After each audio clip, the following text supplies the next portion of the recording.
चल बाई आज मी चुलीवर भाकरी करायला लागली या. आता करतीच आहे तर चला आता मावशीला तर फोन करून घेऊया.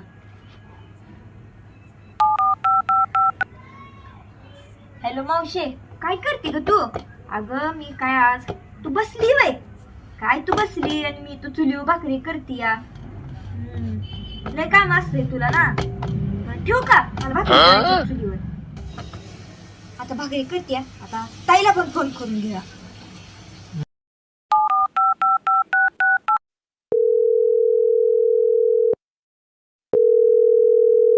हॅलो ताई, काय करते ग? बसली तू? अगं काय सांगते तू बसली? मला मम्मीने चुलीवर भाकरी करायला सांगितलंय बघ की. बर बर ठेवू का मग? आता मला भाकरी करायचे ते मला लय काम आहे आज. काय काय तास झालं इथं भाकर थांबली. इथं मावशीला फोन करून सांग, ताईला फोन करून सांग. भाकरी का करायची? मोठ्यात ना पटकी ना लागली फोन करून सांगायला.